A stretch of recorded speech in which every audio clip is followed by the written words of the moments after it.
یہاں تک بات سمجھ لیجئے. اب آئیے حضرت علی رضی اللہ تعالیٰ عنہ کے مزاج کی ساخت، ان کی طبیعت کو سمجھیے، ان کی سیرت کے عناصر کیا ہیں اس کو سمجھیے، اور ان کی عظمت کیا ہے اس کو پہچانیے. میں نے حضرت علی مرتضیٰ کے نام کے ساتھ رضی اللہ تعالی عنہ ایک لفظ کا اضافہ کیا، مثیل عیسیٰ. ان میں حضرت عیسیٰ کی سی ایک کیفیت پائی جاتی ہے، مثال ہے وہ حضرت عیسیٰ کی. بہت سے حضرات اچھے بڑے پڑھے لکھے لوگ، دینی مزاج رکھنے والے، وہ بھی چونک گئے. آج تک یہ لفظ نہیں سنا. یہ تو ان کے غالی عقیدت مندوں نے بھی کبھی آج تک استعمال نہیں کیا. یہ تم کہاں سے لفظ لے آئے؟ اسی لیے میں نے آج سب سے پہلے حدیث ایک پڑھی ہے. یہ حدیث مسند احمد میں ہے، امام احمد ابن حنبل اپنی مسند میں اسے لائے ہیں. اس کے علاوہ مستدرک حاکم میں ہے، کامل ابن عدی میں ہے. یہ تو ہے جو اہل سنت کی کتابیں ہیں حدیثوں کی. اور خود اہل تشیع کے ہاں نہج البلاغہ کا جو مقام ہے وہ آپ کو معلوم ہے. حضرت علی رضی اللہ تعالیٰ عنہ کے خطبات، آپ کے خطوط، آپ کے فرامین، آپ کی دعائیں یہ جمع کی گئی ہیں. اس میں یہ کہ کوئی شخص سمجھتا ہے کہ وہ مستند ہے، کوئی سمجھتا ہے کہ نہیں، اس کو چھوڑ دیجئے. اہل تشیع کے ہاں اس کا مقام ہے اور بلند مقام ہے نہج البلاغہ کا. تو نہج البلاغہ میں بھی حضرت علی رضی اللہ تعالیٰ عنہ کا یہ قول موجود ہے. گویا کہ اس کی صحت پر اہل سنت اور اہل تشیع دونوں متفق ہو. میں وہ بات کہہ رہا ہوں کہ جس میں کوئی اختلاف اور اختلاف نہیں.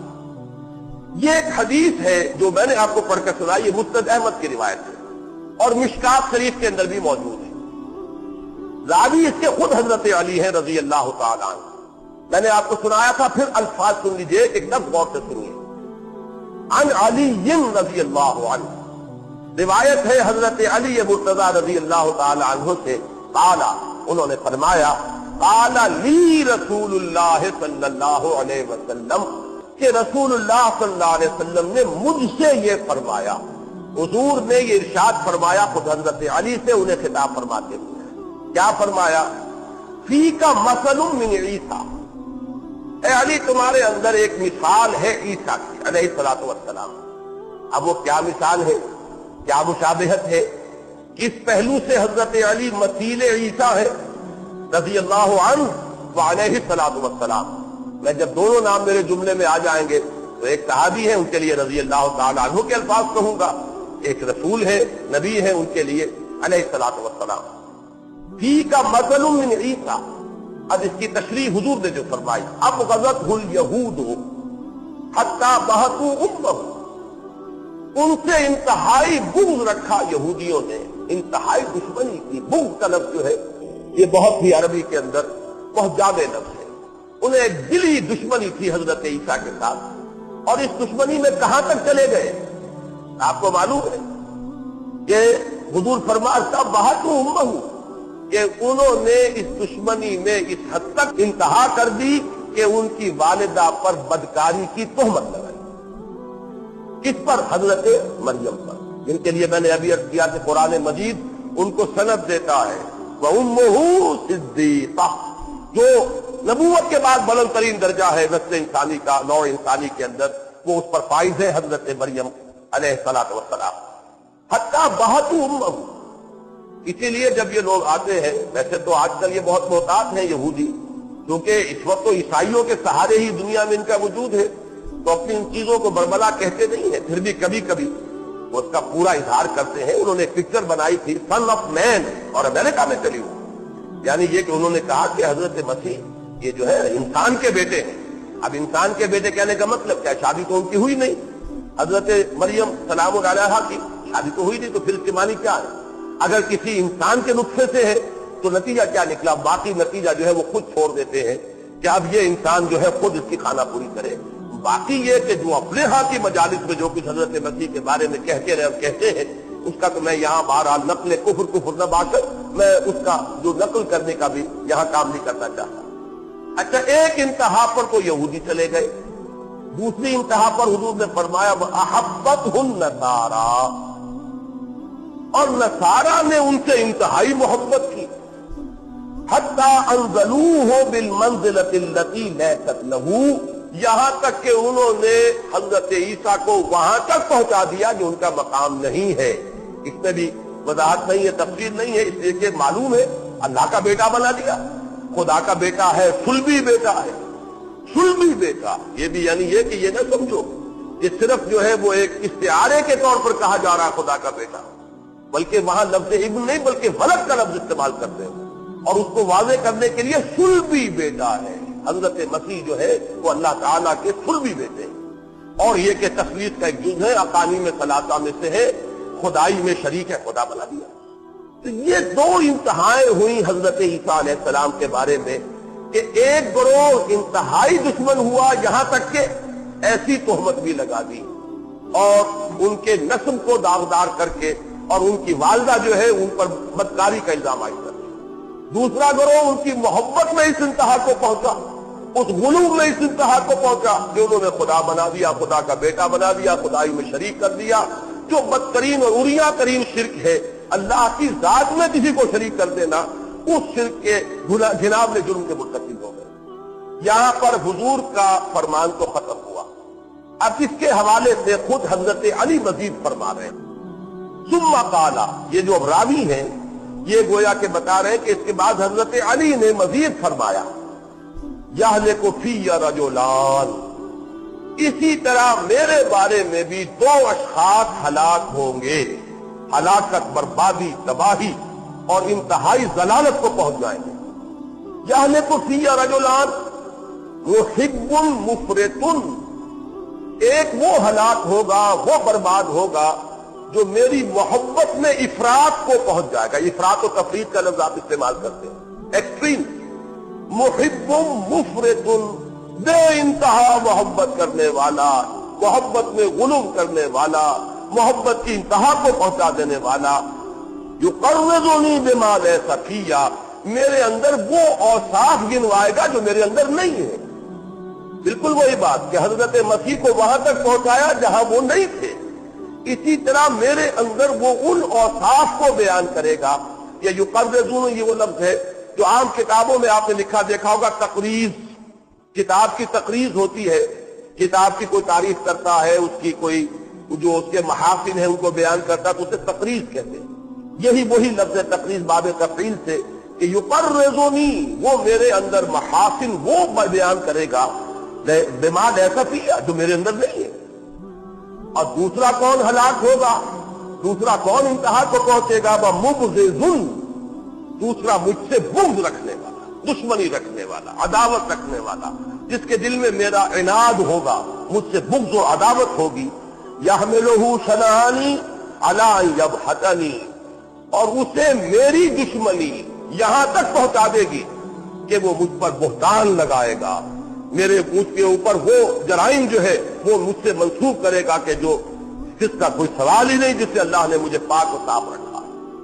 یہ ہے وہ حدیث جس کے حوالے سے میں نے اپنی آج کی گفتگو کا عنوان بنایا، مسیح عیسیٰ۔ اب حضور صلی اللہ علیہ وسلم کے اس قول مبارک کی شرح آپ اپنے سامنے آنکھوں سے دیکھیں۔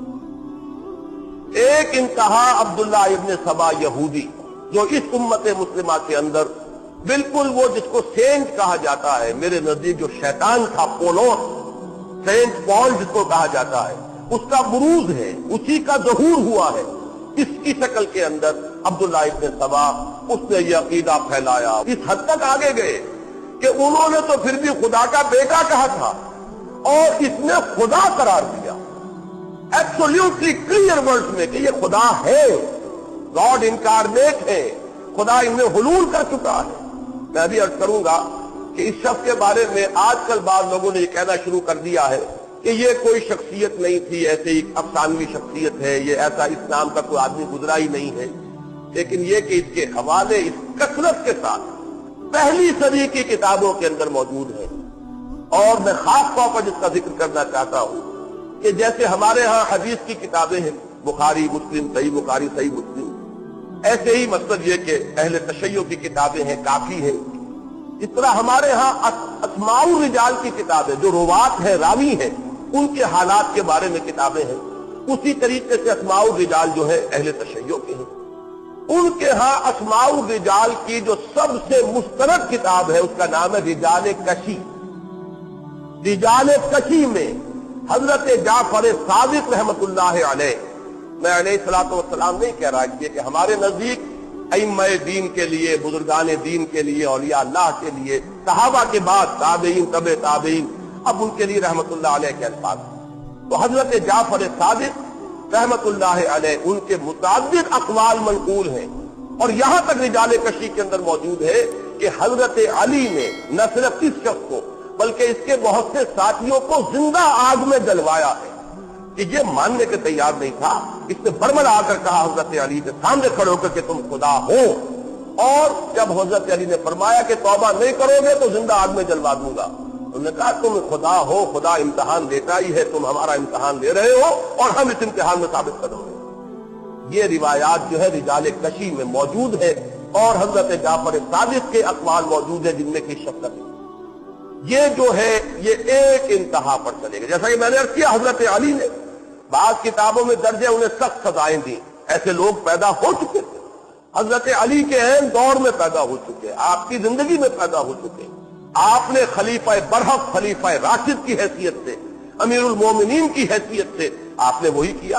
اس بدترین شرک کی جو سزا دی جانی چاہیے تھی وہ آپ نے سزا دی، اس لیے کہ یہ تو ارتداد ہے، کھلم کھلا ارتداد ہے. خدا مان لینا کسی انسان کو، اس سے بڑا ارتداد اور خوف نہ ہوگا. لہذا اس پر سزا، اس مرتد کی سزا قتل ہے. یہ قتل حضرت علی نے نہ صرف قتل بلکہ زندہ آگ میں جلانے کی سزا جو ہے بدترین سزا ہو سکتی ہے وہ دی ہے حضرت علی نے. تو یہ ایک تاریخی واقعہ، ایک حقیقت ہے. وہاں پر بھی سینٹ پال نے وہی کیا، خدا کا بیٹا بنایا، اس سے آگے نہیں. اور یہاں حضرت علی کو خدا بنایا. ایک انتہا تو میں نے آپ کو یہ دکھا دی، اور یہ تو میں نے اسلام کے دائرے سے باہر کی بتائی. دوسری طرف دوسری انتہا کو کون پہنچے؟ خوارج. خوارج نے حضرت علی پر کفر کا فتویٰ لگایا، کافر ہو گئے. کافر ہو گئے تو مرتد ہو گئے. ان کا موقف کیا تھا؟ آپ نے تحکیم کیوں منظور کی؟ ان الحکم الا للہ، اللہ کے سوا تو کوئی حکم نہیں، کوئی حاکم نہیں، کوئی حکم دینے کا مجاز نہیں. آپ نے کیسے حاکم مان لیا، کیسے حکم مان لیا، کیسے اپنا معاملہ حوالے کر دیا؟ گویا کہ آپ کو اس بات کا یقین نہیں ہے کہ آپ خلیفہ برحق ہیں. آپ نے گویا کہ ڈسپیوٹڈ اس کو تسلیم کر لیا. آپ اس معاملے کے اندر تحکیم کے اوپر راضی ہو گئے. اب حضرت علی رضی اللہ تعالیٰ عنہ کے مزاج میں یہ میں عرض کر دوں، وہ میں بعد میں بیان کروں گا کہ جو نرمی تھی مزاج کے اندر، اس نرمی کا ظہور ہوا ہے کہ مسلمانوں کی قتل و غارت گری آپ کو کسی صورت میں پسند نہیں. جو کچھ ہو رہا تھا اس سبائی فتنے کے نتیجے میں اس سے حضرت علی نے آخری کوشش بھی کی ہے کہ کسی طریقے سے یہ معاملہ ختم ہو جائے. لہذا یہ تحکیم جو ہے اس پر حضرت علی راضی ہو گئے. اب انہی کی فوج میں وہ لوگ تھے جنہوں نے وہاں سے علیحدگی اختیار کی، اور وہ لوگ اب ایک علیحدہ فرقہ بن کر آ گئے. انہوں نے کہا یہ شخص تو کافر ہو گیا، معاذ اللہ ثم معاذ اللہ، نقل کفر کفر نہ باشد. پھر انہوں نے کہا سب کافر ہو گئے، یہ بھی کافر، معاویہ بھی کافر، عمرو بن العاص بھی کافر، موسیٰ اشعری بھی کافر، سب کافر ہو گئے. جنہوں نے بھی اس تحکیم کے اندر حصہ لیا اور تسلیم کیا سب کافر ہو گئے، سب مرتد ہو گئے، سب واجب القتل ہو گئے. حضرت علی رضی اللہ تعالیٰ عنہ نے ان کے ساتھ بڑی نیگوشیشن کی کوشش کی، بڑے لوگوں کو بھیجا، سمجھایا، یہاں تک بھی فرمایا کہ اگر تم لوگ اپنے اس عقیدے پر قائم رہو تب بھی میں تمہارے خلاف کوئی اقدام نہیں کروں گا، بشرطے کہ تم بدامنی کا ارتکاب نہ کرو. اگر بدامنی کرو گے، فتنہ و فساد کرو گے تو مجھے ظاہر بات ہے کہ پھر مجھے تمہارے خلاف جو ہے کوئی ایکشن لینا ہوگا، کوئی اقدام کرنا پڑے گا. لیکن اگر تم یہ خود سے باطن بھی اپنے اندر رکھے رکھو، لیکن یہ کہ کوئی اقدام نہ کرو، کوئی بدامنی نہ کرو، کوئی فساد نہ مچاؤ، تو میں تم سے کوئی تعارض نہیں کروں گا، تمہارے خلاف اقدام. لیکن یہ لوگ اتنے بترے ہوئے تھے. جنگ نہروان میں 4,500 آدمی ان کا مارا گیا ہے، اور اس میں یہ تھا کہ لشکر تو زیادہ بڑا تھا. حضرت علی کا لشکر بے پناہ تھا اس وقت، بہت بڑی تعداد میں. جب آمنے سامنے لشکر ہوئے ہیں، حضرت علی نے بڑی کوشش کی ہے کہ ان کے ساتھ مصالحت ہو جائے، سمجھا دیا جائے. آخری آپ نے جو تدبیر اختیار کی کہ حضرت ابو موسیٰ اشعری کو جھنڈا دے کر، سفید جھنڈا دے کر ایک طرف کھڑا کر دیا کہ جو بھی اس جھنڈے کے پاس پہنچ جائے گا اس کے لیے امان ہے. گویا کہ وہ علیحدہ ہو گیا، نیوٹرل ہو گیا، وہ نہ ادھر رہا نہ ادھر رہا. تو اس حربے سے، آپ کی تدبیر سے کافی لوگ جو ہے ان کے لشکر سے نکل کر ادھر چلے گئے، لیکن 4,500 افراد باقی رہ گئے. پھر جب جنگ ہوئی ہے تو سب کے سب وہاں پر ہلاک ہو گئے. اس بہادری سے لڑے ہیں کہ تاریخ میں ان کی بہادری کے تذکرے آپ کو ملیں گے. 9 آدمی بچے ہیں 4,000 میں سے 4,500. باقی سب کے سب جو ہے انہوں نے اپنی جانیں دے دی. مغالطہ ہوتا تو اتنا شدید ہو جاتا.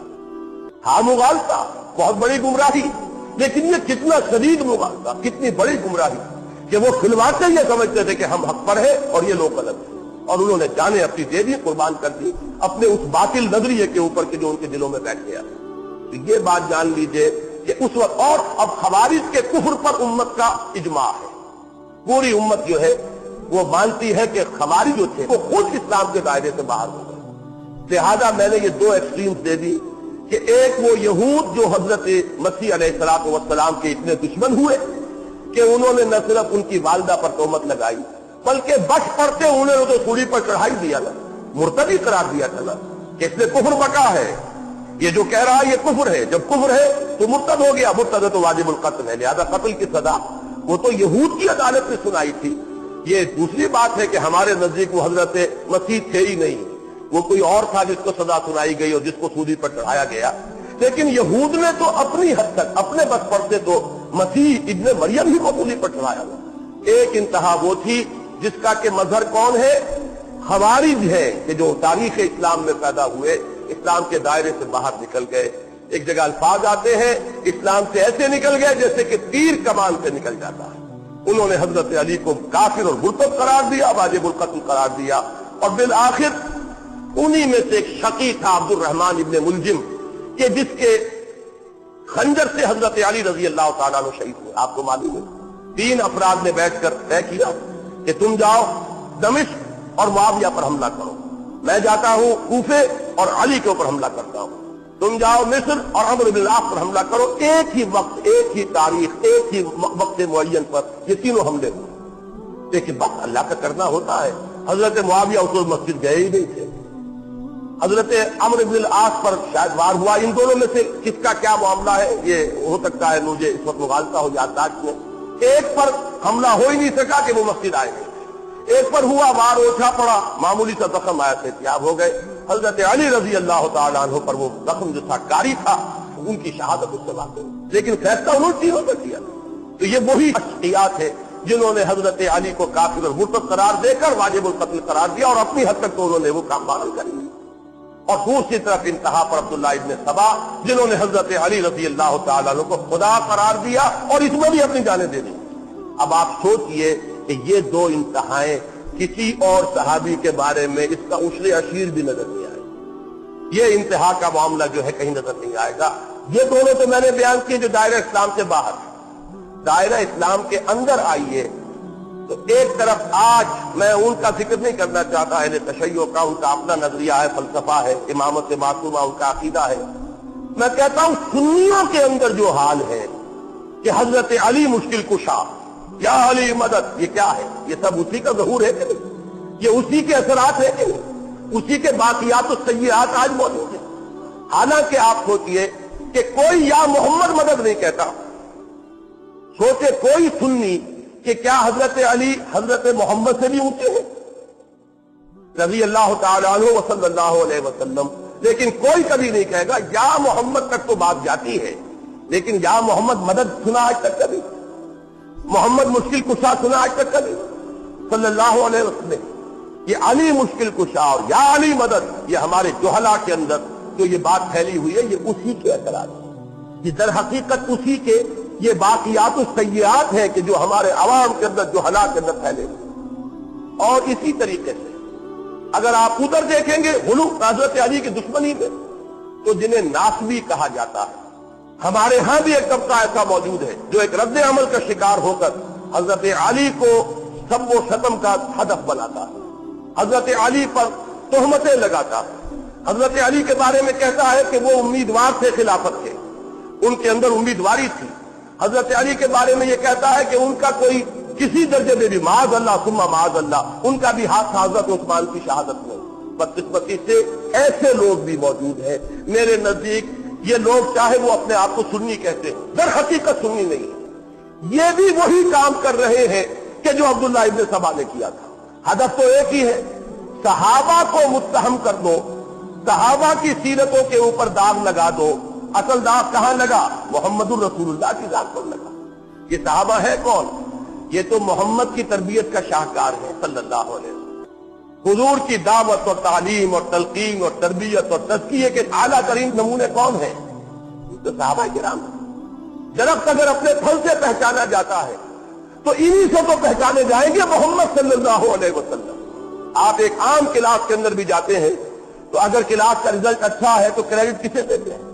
اس کے استاد کو۔ اور کلاس کا رزلٹ خراب آ رہا ہے بحثیت مجموعی تو کس کو آپ مورد الزام ٹھہرائیں گے؟ اس کے استاد کو۔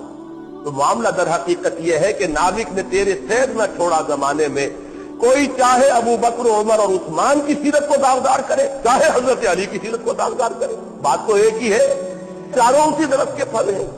چاہے ادھر سے تیر چلا دو چاہے ادھر سے تیر چلا دو، تیر تو پہنچے گا محمد الرسول اللہ کی ذات پر۔ ہاں یہ حکمت ہے، یہ ذہانت ہے کہ براہ راست حضور کو اگر کئی ہدف بنائیں گے تو شاید خون کی ندیاں بہہ جائیں، ذرا ان سے نیچے اتر کر، یہ بڑی ایک بہت ترکیب اچھی ہے جو سوچی عبداللہ ابن سبا نے اور اس کے جو بھی ساتھی تھے کہ اس طریقے سے صحابہ کی سیرتوں کو مشکوک بنا دو تو در حقیقت تو جو بات آئے گی، زد آئے گی، نابک نے تیرے سید نہ چھوڑا زمانے میں، کہاں جائے گا یہ تیر تو جائے گا محمد الرسول اللہ۔ لہذا جو بھی یہ شک کرتا ہے، چاہے وہ حضرت عثمان کی سیرت پر حملہ کرے چاہے حضرت علی کی سیرت پر حملہ کرے، بات تو ایک ہی ہے۔ چاہے کوئی شخص جو ہے وہ عمر اور ابو بکر رضی اللہ تعالی عنہما کی سیرتوں کو داغدار کرے، چاہے حضرت علی، حضرت حسن، حضرت حسین کی سیرتوں کو داغدار کرے، بات تو وہی جائے گی۔ تو در حقیقت میرے نزدیک ایسے لوگ چاہے وہ اپنے آپ کو کتنے ہی بڑے سنی سمجھتے ہوں، جو بھی حضرت علی رضی اللہ تعالی عنہ کی ذات پر اس طرح کا کوئی حملہ کرے گا، ان کی نیت پر کوئی شک کا اظہار کرے گا، ان کے بارے میں اس طرح کی باتیں جو میں نے گنوا دی ہیں، اگر وہ کہے گا میرے نزدیک وہ دائرہ اہل سنت سے خارج ہے۔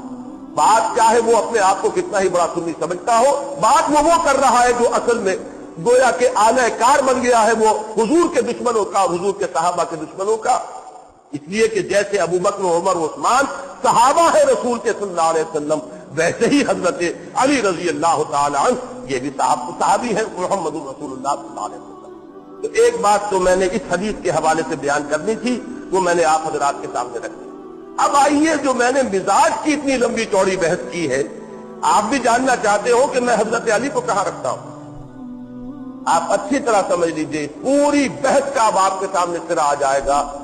میرے نزدیک صحابہ کرام میں ایمبی ورڈ شخصیت حضرت علی کی ہے رضی اللہ تعالیٰ عنہ، جامع الصفات، جن کے اندر یہ دونوں رنگ موجود ہیں، حضور صلی اللہ علیہ وسلم کی شخصیت کا ایک عکس جامعیت کے ساتھ کہ حضرت علی میں، اب دیکھیے نوٹ کیجئے، ایک طرف شجاعت، بہادری، اور وہ شجاعت صرف چھپی ہوئی نہیں، ظاہر و باہر، معاملہ صرف وہ نہیں ہے۔ حضرت ابو بکر یقیناً بہت شجاع تھے رضی اللہ تعالی عنہ، اور میں آپ کو سنا چکا ہوں حضرت علی ہی کا خطبہ جو حضرت ابو بکر کے انتقال پر آپ نے دیا ہے، اور حضرت علی نے یہ فرمایا تھا کہ ابو بکر ہم میں سب سے زیادہ بہادر اور شجاع تم تھے جو پہرا دے رہے تھے بدر کی شب محمد الرسول اللہ صلی اللہ علیہ وسلم، اور اللہ نے تمہیں منتخب کیا تھا محمد الرسول اللہ کی رفاقت کے لیے اثناء سفر ہجرت میں۔ حضرت علی فرما رہے ہیں کہ ہم میں سب سے بڑے شجاع ہیں، اگرچہ حضرت ابو بکر کی شجاعت کا کوئی ظہور تو نہیں ہوا، کسی پہلوان سے آپ کا مقابلہ آتا ہے سیرت میں نہیں، کسی کے ساتھ دو بدو جنگ کی کوئی تفصیل آتی ہے نہیں سیرت کے اندر۔ ایک اور بات ہے وہ ارادہ اور عزم کہ ابو بکر نے اپنے بیٹے سے کہا تھا، جب بیٹے نے کہا عبد الرحمن ابن ابی بکر نے کہ ابا جان بدر میں آپ میری زد میں آ گئے تھے، وہ کفار کی طرف سے آیا تھا لڑنے کے لیے، اس لیے کہ اس وقت تک ایمان نہیں لائے، بعد میں ایمان لایا عبد الرحمن ابن ابی بکر۔ ابا جان آپ میری زد میں آ گئے تھے، میں نے آپ کے ساتھ رعایت برتی، میں نے آپ پر حملہ نہیں کیا۔ تو حضرت ابو بکر فرماتے ہیں بیٹے یہ تم نے اس لیے کیا کہ تم باطل کے لیے لڑ رہے تھے، خدا کی قسم اگر تم میری زد میں آ جاتے میں کبھی نہ چھوڑتا۔ یہ ارادہ، یہ استقامت، یہ قوت ارادی، یہ عزیمت انتہا پر موجود، لیکن یہ کہ ظہور اس طریقے سے جیسے حضرت حمزہ کی شجاعت، حضرت عمر کی پہلوانی، حضرت عمر کا یہ قول کہ جس کی خواہش ہو کہ اس کی ماں اسے روئے، وہ آئے اور میرا راستہ روک لے، میں جا رہا ہوں ہجرت کے لیے، میں چلا ہوں مدینے کی طرف، کوئی اگر روک سکتا تو روک لے، جس کی خواہش ہو کہ اس کی ماں اسے روئے، وہ آئے اور میرا راستہ روک لے۔ یہ بات حضرت ابو بکر کو نظر نہیں آئی۔ اور یہاں میں یہ بھی عرض کر دوں، میری بات کو غلط مفہوم میں نہ لیجیے گا، حضور نے کسی سے مقابلہ کیا؟ کہیں ہے ریکارڈ؟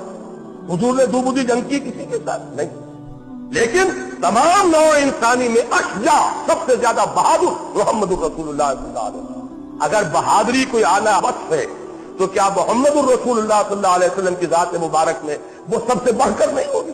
ہے، اور اس کا ظہور ایک موقع پر ہوا ہے، وہ موقع ہے حنین کا، کہ جبکہ عام بھگدڑ مچ گئی ہے، لوگ دوڑے جا رہے ہیں، حضور اس وقت اپنی سواری سے اترے ہیں، علم ہاتھ میں لیا ہے، رقص پڑھا ہے، زندگی میں غالباً پہلی اور آخری مرتبہ رقص پڑھا ہے، انا النبی لا کذب انا ابن عبد المطلب۔ اور اگر ظاہر بات ہے، میرا گمان غالب یہ ہے کہ یہ خود حضور ہی نے کہا، اسی وقت موضوع کیا، گویا کہ یہ واحد شعر ہے جو حضور صلی اللہ علیہ وسلم نے پوری اپنی زندگی میں کہا، لیکن یہ کہ اس وقت وہ شجاعت سامنے آئی۔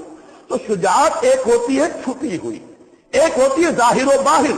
تو حضرت علی رضی اللہ تعالیٰ عنہ میں وہ شجاعت صرف چھپی ہوئی نہیں، ظاہر و باہر شجاعت، نمایاں شجاعت، وہ شجاعت جو بدر میں ظاہر ہو رہی ہے، جبکہ شیبہ ابن ربیعہ وہ بھی حضرت علی کے ہاتھوں واصل جہنم ہوا، اور ولید ابن عتبہ ابن ربیعہ چچا بھتیجے دونوں جو ہے حضرت علی کے ہاتھوں واصل جہنم ہو رہے ہیں، اور جو عتبہ ابن ربیعہ تھا، ولید کا باپ اور شیبہ کا بھائی، وہ حضرت حمزہ کے ہاتھ سے واصل جہنم ہوا۔ پہلا مقابلہ ہوا اس میں حضرت علی نمایاں، جنگ احزاب ہے اس میں حضرت علی نمایاں ہے۔ عمرو ابن عبد ود بہت بڑا پہلوان، 90 برس کی عمر تھی اس وقت کی جب یہ مقابلہ ہوا ہے، لیکن پورے عرب میں کوئی تصور نہیں کر سکتا تھا کہ اس سے مقابلہ کر سکتا ہے۔ آپ نے پڑھا ہوگا، سنا ہوگا وہ واقعہ کہ جب وہ مبارزت کے لیے آیا ہے کہ ہے کوئی جو میرا مقابلہ کرے، اور ظاہر بات ہے کہ اس وقت جو ہے ایک دفعہ سناٹا طاری ہو گیا، حضرت علی آگے بڑھے کہ میں مقابلہ کروں گا، وہ ہنسا، تم میرا مقابلہ کرنے آئے ہو، نام کیا ہے؟ وہ جو بھی استہزاء کا انداز ہوتا ہے۔ پھر اس نے کہا کہ میری یہ عادت رہی ہے کہ میں جب بھی کسی سے مقابلہ ہوتا ہے اس کی 3 خواہشات میں سے ایک ضرور پوری کرتا ہوں، ذرا کہو تمہاری کیا خواہش ہے؟ حضرت علی نے فرمایا میری خواہش اولین یہ ہے کہ تم ایمان لے آؤ۔ لا حول ولا قوت، اس نے کہا اس کا کوئی سوال نہیں۔ اچھا تو دوسری خواہش یہ ہے کہ میدان جنگ سے چلے جاؤ۔ وہ ہنسا، یہ میرے لیے کبھی نہیں ہو سکتا۔ اب حضرت علی نے جو وار کیا ہے یہ ان کی ذہانت اور فطانت کا بھی ایک بہت بڑا مظہر ہے۔ فرمایا پھر تیسری خواہش یہ کہ آؤ اور مقابلہ کرو۔ اس پر وہ بہت چکا رہ گیا کہ میں نہیں سمجھتا تھا کہ روئے زمین پر کوئی شخص یہ خواہش بھی لے کر میرے سامنے آ سکتا، اور ایک وار میں ختم ہوا حضرت علی کے رضی اللہ تعالیٰ۔ عمرو ابن عبد ود، اسی طرح خندق کا معاملہ ہے، قموس کا قلعہ سب سے زیادہ سخت تھا، کچھ اور جو گڑھیاں تھی فتح ہو گئی تھی، وہ تھا جو اڑا ہوا تھا، وہ حضرت علی رضی اللہ تعالیٰ عنہ کے ہاتھوں اللہ نے فتح کرایا۔ تو یہ ظاہر و باہر شجاعت، وہ قواعد عملیہ حضرت علی رضی اللہ تعالیٰ عنہ کے وہ بھی ہے۔ دوسری طرف حضرت علی شعر و ادب میں اونچا مقام رکھتے ہیں، فصاحت و بلاغت کے معراج پر نہیں۔ یقیناً افصح العرب ہے محمد صلی اللہ علیہ وسلم، حضور کا اپنا قول ہے انا افصح العرب، لیکن یہ کہ حضور کے بعد فصاحت و بلاغت، خطابت، شاعری، اس میں صحابہ کرام میں ظاہر بات ہے حضرت علی کے آس پاس آنے والا کوئی نہیں، یہ بات اپنی جگہ پر ہے، ہم تسلیم کرتے ہیں۔ تو اچھی طرح سمجھ لیجئے، اسی طریقے سے آپ کے علم میں ہونا چاہیے کہ عربی گرامر کے موجد حضرت علی ہیں۔ پھر یہ کہ پورے خلافت راشدہ میں سارے سیکریٹریٹ کو آرگنائز کرنے والے حضرت علی ہیں۔ یعنی ذرا آپ اندازہ کیجئے، ایک شخص مرد میدان ہے، اس کی شجاعت وہ صرف پوٹینشل شجاعت نہیں بلکہ واقعی ظاہر و باہر شجاعت، اس کے میں نے چند نمونے آپ کو بتائے۔ مجھے واقعات کی تفصیل میں جانے کی ضرورت نہیں ہے کہ یہ چیزیں معلوم ہے، لوگوں کے علم میں ہے۔ دوسری طرف اس کے اندر ادب ہے، ان کے اشعار پڑھیے آج بھی انسان وجد میں آتا، کتنے حکیمانہ اشعار، کتنی بے ساختگی ہے۔ میں نے کئی مرتبہ آپ کو اشعار سنائے، یغوث البحر من طلب العالی ومن طلب العلا سیر الليالي ومن طلب العلا من غیر قد اضاع العمر في طلب المحال۔ جو کوئی بھی موتی چاہتا ہے، موتی حاصل کرنا چاہتا ہے، اسے تو سمندر میں غوطہ لگانا ہی پڑتا ہے۔ جو کوئی اونچا مقام حاصل کرنا چاہتا ہے زندگی میں، اسے راتوں کو جاگنا ہی پڑتا ہے۔ جو کوئی بلندی بھی چاہے اور محنت بھی نہ چاہے، وہ اپنی عمر کو ضائع کر بیٹھتا ہے ایک محال شے کی طرف۔ اور رضینا قسمت الجبار فینا لنا علم وللجہال معلوم۔ اس میں فلو دیکھیے، اس کا ردم دیکھیے۔ ہم راضی ہیں اللہ تعالیٰ کی تقسیم پر جو اس نے ہمارے بارے میں کی ہے۔ ہمیں اللہ نے علم عطا کیا، جاہلوں کو دولت عطا کی، ہم راضی ہیں، ہم علم کی دولت پر راضی ہیں۔ یہ حضرت علی۔ اور انا الذی صبتنی امی حیدرا، میں وہ ہوں کہ جس کا نام اس کی ماں نے حیدر رکھا تھا، شیر رکھا تھا۔ اس حوالے سے سمجھ لیجئے اصل میں والدین کا رکھا ہوا نام حضرت علی کا اثر تھا، شیر، اور یہی حیدر کے معنی عربی زبان میں۔ یہ جو لفظ علی ہے آپ کا نام، یہ محمد الرسول اللہ نے رکھا ہے، یہ نام والدین کا دیا ہوا نہیں، والدین کا عطا کردہ نام۔ اصل حضرت علی کا نام پھر جب علی رکھا ہے تو وہ محمد الرسول اللہ صلی اللہ علیہ وسلم نے رکھا۔ یہ اچھی طرح سمجھ لیجئے کہ یہ جامعیت جو ہے کہ ایک ایمبی ورڈ شخصیت، میں نے آپ کو گنوایا کیونکہ میں نے عکس بیان کیے کہ جو مقام اور مرتبہ آپ کو نظر آئے گا شہادت کے مراتب میں، اس مزاج میں جو حضرت اسماعیل اور حضرت موسیٰ کا، وہ ہے حضرت حمزہ اور حضرت عمر خطاب کا رضی